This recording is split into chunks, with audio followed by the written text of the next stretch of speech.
जय हिंद। आप सभी देशवासियों को मेरे हरियाणा पुलिस परिवार की तरफ से प्यार भरा नमस्कार। दोस्तों, आज मैं पंकज आप सभी लोगों के साथ SC/ST एक्ट के बारे में बात करने वाला हूं कि यह एक्ट क्यों लाया गया, कब यह लागू हुआ, इसका क्या मतलब कि क्या क्या हमारे देश में जो भी दलित वर्ग के मेरे भाई रह रहे हैं उनको इस एक्ट से क्या फायदा मिला है। तो आज मैं विस्तार से आप लोगों के साथ चर्चा करूंगा। इसके अलावा जो मुख्य वैसे तो इसमें भाई 23 धाराएं हैं और 5 अध्याय है, मतलब 5 चैप्टर है, परंतु सिर्फ 5 से 7 धाराएं मैं आप सभी लोगों के साथ डिस्कस करूंगा जो प्रत्येक व्यक्ति के लिए बहुत ही जरूरी है। क्योंकि अन्य जाति वर्ग के जो मेरे भाई है वो यदि SC/ST वाले मेरे भाई के साथ कोई गाली गलौज करते हैं, लड़ाई झगड़ा करते हैं, उन्हें जाति सूचक शब्द कहते हैं या फिर उन्हें कुछ ऐसा खाद्य वाले नहीं होता भाई जो खाने योग्य है ही नहीं, वो खाने के लिए मजबूर करते हैं, उनके घर के आगे कुछ फेंकते हैं या फिर ऐसे बहुत सारे मामले हैं, उनकी जमीन हड़पते हैं, उनके ऊपर कोई फॉल्स कोई केस उनके ऊपर इंपोज करवाते हैं। तो ऐसे सभी मामलों में क्या क्या धाराएं लगेगी, क्या क्या कानूनी प्रावधान है, वे सभी मैं आप सभी लोगों के साथ डिस्कस करने वाला हूं। इसके साथ जितने भी मेरे पुलिस वाले भाई हैं या फिर जितने हमारे वकील भाई हैं या हमारी देश की आम जनता, जो आपके लिए सबसे जरूरी एक एक धारा या एक एक शब्द आपके लिए जरूरी रहने वाला है। सिर्फ 10 मिनट की मैं वीडियो में आपको पूरा एक्ट कवर करवाऊंगा। तो सबसे पहले यह एक्ट कब लाया गया? यह एक्ट आया था भाई 1989 में। जो इसकी सबसे पहली धारा है उसमें यही डिस्कस किया गया है कि इस एक्ट को हम क्या कहेंगे। So this act may be called as scheduled caste and scheduled tribe the prevention from atrocity act, मतलब कि अत्याचार निवारण अधिनियम 1989 में यह एक्ट लाया गया था और यह 11 सितंबर 1989 को पारित किया गया था संसद में। इसके बाद यह 30 जनवरी 1990 को यह एक्ट लागू हो गया था हमारे भारत में। ठीक है भाई। तो इस एक्ट के माध्यम से आज मैं आपको बताऊंगा कि यदि हमारे कोई भी दलित वर्ग के मेरे भाई हैं उनको, अभी मैंने उपरोक्त अभी थोड़ी बहुत देर पहले आपको बताया था कि यदि इस किसी भी माध्यम से उनको टॉर्चर करते हैं, हरासमेंट करते हैं, जूते की माला पहरा के घुमाते हैं, मतलब कि उनको सिर मुंडवाते हैं, उनको नंगा करके घुमाते हैं, उनकी जमीन हड़पते हैं, जमीन किसी बहाने से अपने नाम कर लेते हैं या न जाने कितने सारी गाली गलौज करते हैं, लड़ाई झगड़ा करते हैं, उनको मतलब कि फाल्स उनसे जैसे बेगार वगैरह नहीं करवाते हैं भाई, बंधुआ मजदूरी वो करवाते हैं। तो ऐसे सभी मामलों में यदि आप भी ऐसा कोई कार्य कर रहे हो या उनके घर में आग लगा रहे हो, उनके खेतों में आग लगा रहे हो, तो ऐसे मामलों में आपको धारा नंबर 3 के तहत दंडनीय करार किया जाएगा। इसके साथ साथ मैं इस एक्ट में आपको यह भी बताऊंगा कि इनके लिए भाई स्पेशल कोर्ट्स का भी एस्टेब्लिशमेंट किया गया है। जो हमारी राज्य सरकार है उन्होंने हमारी जो हमारा चीफ जस्टिस होता है हाईकोर्ट का, उसके साथ सम्मिलित होकर उसके साथ मिलकर जो भी जिस भी एरिया में सबसे ज्यादा ये केस होते हैं तो इस एरिया में स्पेशल कोर्ट्स का एस्टेब्लिशमेंट या फिर एक्सक्लूसिव कोर्ट्स का एस्टेब्लिशमेंट, या पर जहां पर कम मामले हैं वो सेशन कोर्ट को, जो हमारे सेशन जज साहब होते हैं, उनको दिशा निर्देश दिए गए हैं कि आप इन मामलों को डील कीजिए। इसके अलावा क्या क्या कंपनसेशन मिलता है, क्या इनके कानूनी अधिकार है, कहां ये अपील कर सकते हैं। इसके अलावा बहुत सारे अमेंडमेंट्स हो गए 2015 में, जैसे अमेंडमेंट हुआ था जो हमारा 26 जनवरी 2016 को लागू हुआ था। इसके अलावा जो 20 मार्च 2018 को एक, मतलब कि भाई पूरे भारत में एक आपने केस सुना होगा Subhash Kashinath versus state of Maharashtra के केस में आपने ये देखने को मिला होगा कि सर्वोच्च न्यायालय ने एक जजमेंट पास की थी जिसमें उन्होंने कहा था कि पूरे देश में SC/ST वाले मामलों में यदि कोई भी मुकदमा दर्ज करता है तो उन मामलों में आपको प्री इन्वेस्टिगेशन करनी पड़ेगी और तुरंत गिरफ्तारी नहीं करोगे। परंतु भाई उसी मामले को देखते हुए पूरे देश में बवाल मच गया था। बहुत सारे मेरे दलित वाले भाई, हमारी जब ट्रेनिंग चल रही थी तो मेरे भाई सभी इकट्ठा हो गए थे, बहुत ज्यादा बवाल मच गया था।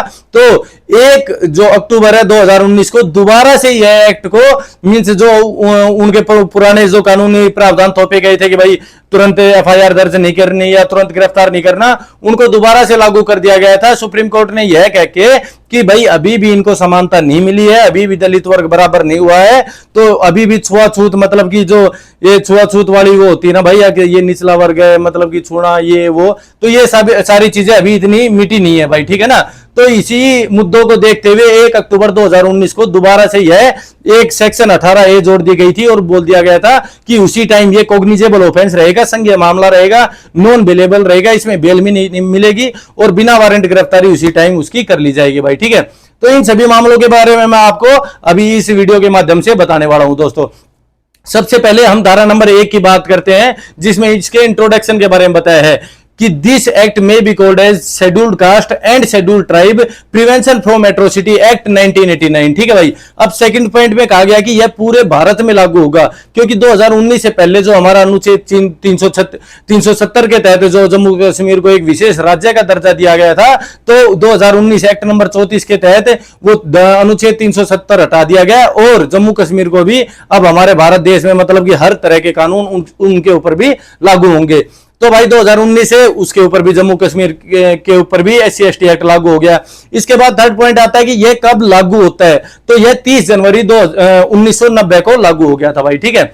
इसके बाद धारा नंबर 2 की बात करते हैं। जो हमारे एग्जाम के रिगार्डिंग जो भी इंपॉर्टेंट सेक्शंस है वो मैं अभी आप लोगों के साथ डिस्कस कर रहा हूं।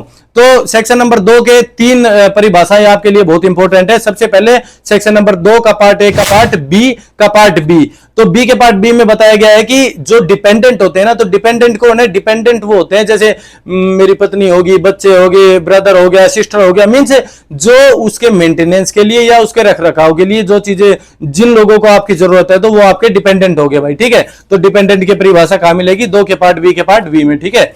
अब इसके बाद 2 के पार्ट बी का पार्ट डी। तो 2 के पार्ट बी के पार्ट डी में क्या बताया गया है? इसमें बताया गया स्पेशल कोर्ट्स या फिर एक्सक्लूसिव कोर्ट्स। तो स्पेशल कोर्ट्स और एक्सक्लूसिव कोर्ट्स उन्हीं कोर्ट्स को कहा जाएगा जो धारा नंबर 14 ऑफ SC/ST एक्ट 1989 में दिया गया है। तो इसी एक्ट की धारा नंबर 14 में मैं आपके साथ डिस्कस करूंगा कि एक्सक्लूसिव कोर्ट और स्पेशल कोर्ट्स क्या होती है भाई। ठीक है। इसके बाद बात करते हैं धारा नंबर 2 के पार्ट ए के पार्ट सी में। तो 2 के पार्ट ए के पार्ट सी में बताया गया कि शेड्यूल्ड कास्ट और शेड्यूल्ड ट्राइब क्या होता है। तो भाई शेड्यूल्ड कास्ट और शेड्यूल्ड ट्राइब वो होता है जो हमारा जो संविधान था उसके अनुच्छेद नंबर 366 के क्लोज 24 और 25 में दिया गया था। 366 के क्लोज 24 में शेड्यूल्ड कास्ट के बारे में बताया गया है और 366 के क्लोज 25 में शेड्यूल्ड ट्राइब के बारे में, मतलब कि अनुसूचित जाति और अनुसूचित जनजाति। ठीक है भाई। ये हमारे राष्ट्रपति होता है ना भाई, वो किसी भी जाति को अनुसूचित जाति या फिर अनुसूचित जनजाति में मतलब कि पुट करता है भाई। ठीक है। वो किस अनुच्छेद के तहत? अनुच्छेद नंबर 341 के पार्ट ए के तहत राष्ट्रपति के पास यह पावर्स होती है। तो धारा नंबर अनुच्छेद नंबर 341 के तहत शेड्यूल्ड कास्ट और अनुच्छेद नंबर 342 के तहत शेड्यूल्ड ट्राइब को रखा गया था भाई। ठीक है। इसके बाद हम बात करते हैं धारा नंबर 3 की। धारा नंबर 3 में बताया गया है कि शेड्यूल्ड कास्ट या शेड्यूल्ड ट्राइब SC/ST के बाहर का कोई भी लोग SC/ST वाले लोगों को यदि कोई गाली गलौज करता है, लड़ाई झगड़ा करता है, उनकी जमीन हड़पता है, उनके घर के आगे ऐसा कोई मलबा घेरता है, गंदगी घेरता है या ऐसी कोई गंदगी उनको खाने पर मजबूर करता है या फिर उनको घर से भगा देता है, उनके घर में आग लगा देता है या फिर मतलब कि कोई भी उनके जो औरत होती है उनको छेड़ता है, उनके साथ ऐसा कोई एक्सप्लिसिव मींस ऑब्सीन एक्ट करता है या फिर उनके घर में या उनके खेत में आग लगाता है, उनसे बंधुआ मजदूरी करवाता है, जूतों की माला पहरा के उसको गांव में घुमाता है, उनको नंगा कर देता है या फिर उनको मुंडन करवा देता है, मूंछ काट देता है, ऐसे कोई भी मामले जो उनके हरासमेंट को, जो उनके शोषण को दर्शाता है, तो ऐसे कोई भी मामले यदि किए जाते हैं तो वह धारा नंबर 3 के तहत उनको दंडनीय करार किया जाएगा और उनको 6 महीने से 5 साल तक की सजा उनको दी जाएगी। इसके अलावा इसी के 3 के पार्ट 2 में बताया गया है कि यदि उनके ऊपर कोई फाल्स केस इंप्लीमेंट कर रहे हैं, इंपोज कर रहे हैं, उनको फाल्स केस में फंसा रहे हैं, तो ऐसे लोगों को भाई साहब धारा नंबर 3 के पार्ट 2 के तहत इसे 7 साल की भी सजा दी जा सकती है और यदि हम उसको फांसी की सजा दिलवा रहे हैं झूठे केस में तो आपको भी फांसी की सजा हो सकती है। यह धारा नंबर 3 के पार्ट 2 में दिया गया है। इसके बाद हम बात करते हैं धारा नंबर 4 की। इसमें बताया गया है कि कोई भी लोक सेवक यदि अपने कर्तव्यों में मींस अपने कर्तव्यों को वहन करने में उपेक्षा करता है, मींस उनको पालना नहीं करता है, जैसे आपके पास SC/ST का कोई भी भाई व्यक्ति आता है, वो अपनी कंप्लेंट दर्ज करवाने आता है तो वो वर्बली बोल रहा है, जैसे लिख नहीं पाता है तो आप उसको लिख के नहीं दे रहे या फिर आप उसको FIR की कॉपी नहीं दे रहे या इन्वेस्टिगेशन में उसको हेल्प नहीं कर रहे, मतलब कि जो भी वो चाह रहा है, या फिर मतलब कि भाई किसी भी तरीके की यदि वो हेल्प चाहता है मींस कानूनी मामले में तो आपको देनी पड़ेगी। यदि आप उपेक्षा करते हो या उसके साथ मारपीट करते हो, धमकाते हो, FIR दर्ज नहीं करते, कॉपी नहीं देते, तो आपको धारा नंबर 4 के तहत सजा दी जा सकती है। वह सजा होगी 6 महीने से 1 साल तक की सजा भाई। ठीक है। अब बात करते हैं धारा नंबर 5 की। धारा नंबर 5 में जो एक्सटेंडेड जो पेनल्टी है वो बताई गई है कि भाई दोबारा से यदि वही अपराध करता है तो इसमें एक्सटेंडेड पेनल्टी बताई गई है। इसके बाद हम बात करते हैं धारा नंबर 7 की। धारा नंबर 7 में बताया गया है कि यदि कोई भी, जैसे मैं हूं भाई, जो अन्य जाति का व्यक्ति है और वो अपनी गाड़ी से, बाइक से या कोई किसी भी हथियार से उनको चोट पहुंचाता है या उनको नुकसान पहुंचाता है, तो कोर्ट उनकी फॉरफीचर मींस जब्ती कर सकती है उस प्रॉपर्टी की। इसके अलावा कोर्ट यदि किसी भी आरोपी के ऊपर कोई भी मतलब कि इंपोज करती है फाइन, तो उस फाइन को उगाही करने के लिए कोर्ट उनके ऊपर मतलब कि कोई भी उनकी प्रॉपर्टी को फॉरफीचर कर सकती है, मतलब कि जब्ती कर सकती है, मतलब कि कुर्की कर सकती है भाई, ठीक है। अब इसके बाद हम बात करते हैं धारा नंबर 10 में यह कहा गया कि भाई वैसे इंपॉर्टेंट नहीं है आपके एग्जाम के रिगार्डिंग, अगर भाई कोई भी व्यक्ति जो उनके एरिया में रहता है, उनको परेशान करता है, उनको बाहर जाने के आदेश दे दिए फिर भी वह नहीं जा रहा, तो धारा नंबर 10 उसके ऊपर इंप्लीमेंट की जाएगी, ठीक है। इसके बाद सीधी हम चलते हैं धारा नंबर 14 के ऊपर, जिसमें बताया गया है कि मैं अभी बता रहा था भाई 2 के पार्ट बी और डी में बताया गया था ना, बी के डी में अगर एक्सक्लूसिव कोर्ट और स्पेशल कोर्ट्स, तो स्पीडी ट्रायल के लिए यदि एससी एसटी वाले मेरे भाई कोई भी ऐसी चीजें सफर कर रहा है, तो स्पीडी ट्रायल्स के लिए उन लोगों को धारा नंबर 14 के तहत एक्सक्लूसिव कोर्ट और स्पेशल कोर्ट्स का एस्टेब्लिशमेंट हमारी राज्य सरकार chief justice of high court से मिलकर उनको बनाती है। जहां भी ऐसे ज्यादा मामले आते हैं भाई, एक सेकंड, जहां भी ऐसे ज्यादा मामले आते हैं तो ऐसे मामलों को निष्पादन करने के लिए उन्होंने स्पेशल कोर्ट्स और एक्सक्लूसिव कोर्ट्स का एस्टेब्लिशमेंट किया है भाई, ठीक है।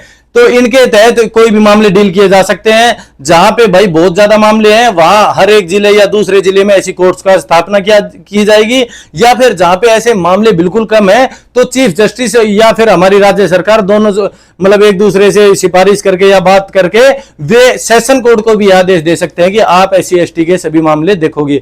और ये पूरा एक्ट में भाई इंस्पेक्टर लायबल होता है केस को डील करने के लिए, और यदि प्री इन्वेस्टिगेशन करते हैं या दोबारा से इन्वेस्टिगेशन करते हैं तो एसपी या फिर डीएसपी रैंक का अधिकारी उसमें उनको आदेश करेगा भाई दोबारा से इन्वेस्टिगेट करने के लिए, ठीक है भाई।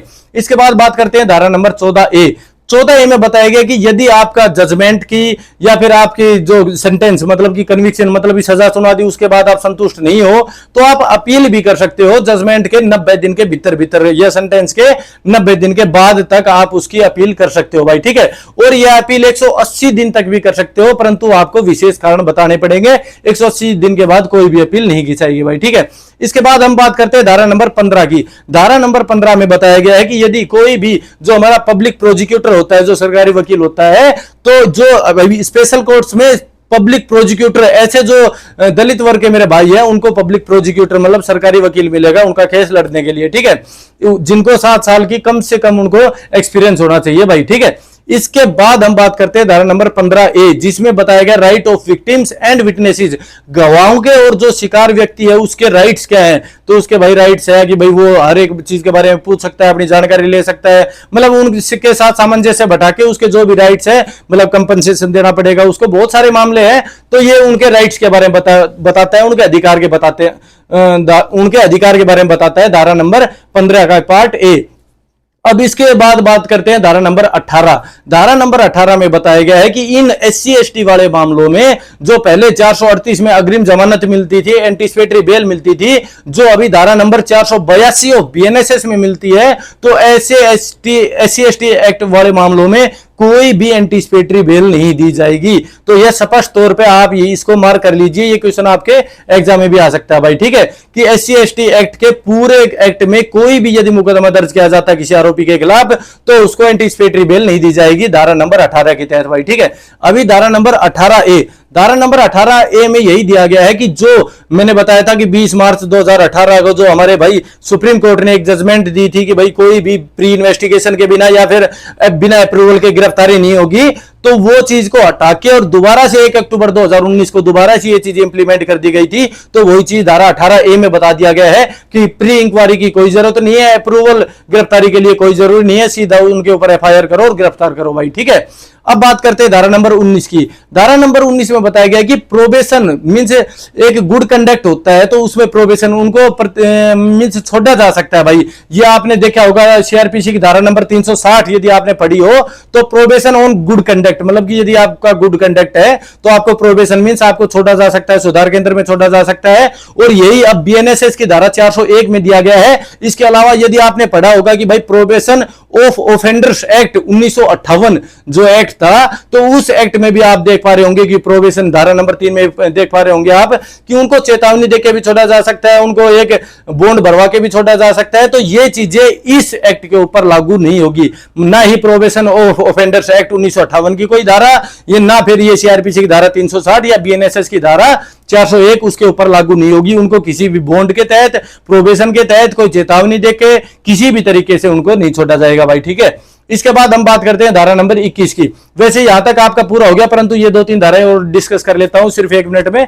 धारा नंबर 21 में इनके जो संरक्षण के जो राज्य सरकार है वो इनके संरक्षण के लिए काम करेगी। उनके ड्यूटीज क्या है, तो वो अपनी ड्यूटीज परफॉर्म करेगी, इनको मेंटेनेंस देने के लिए या इनके पुनर्वास के लिए या फिर इनके देखभाल के लिए या इनको संरक्षण देने के लिए बहुत सारे मामले हैं, तो राज्य सरकार यह सुनिश्चित करेगी। इसके बाद धारा नंबर 22 में कि हमारा पब्लिक जो सर्वेंट होता है, कोई भी सरकारी पुलिस वाला भाई लगा लो या कोई राज्य सरकार लगा लीजिए या कोई नायब श्री कोर्ट वगैरह लगा लीजिए, तो ये गुड कंडक्ट में मीन्स सद्भावना पूर्वक यदि कोई कार्य करते हैं तो वह अपराध नहीं माना जाएगा भाई, ठीक है। और धारा नंबर 23 लास्ट है, इसमें रिपील्स एंड सेविंग्स कोई भी अमेंडमेंट कर सकते हैं, कोई भी चीज निरसन कर सकते हैं या व्यावर्ती कर सकते हैं भाई, ठीक है।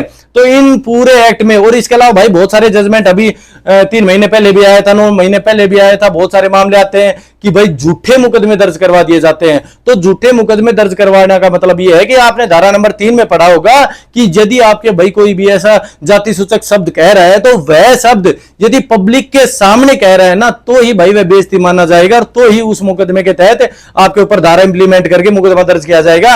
अदरवाइज अकेले में यदि कोई कुछ बक रहा है या फिर घर में कोई कुछ बक रहा है तो वह अपराध की श्रेणी में नहीं आएगा। यह बार बार हमारे सुप्रीम कोर्ट के लैंडमार्क जजमेंट आ रहे हैं भाई, तो इनको भी आप देख लीजिएगा। यदि पब्लिक में कोई कह रहा है, कुछ जाति सूचक शब्द कह रहा है, गाली बक रहा है, लड़ाई कर रहा है, तो ही वह SC/ST एक्ट के दायरे में आएगा भाई, ठीक है। तो दोस्तों आज के लिए इतना ही। जय हिंद, जय भारत।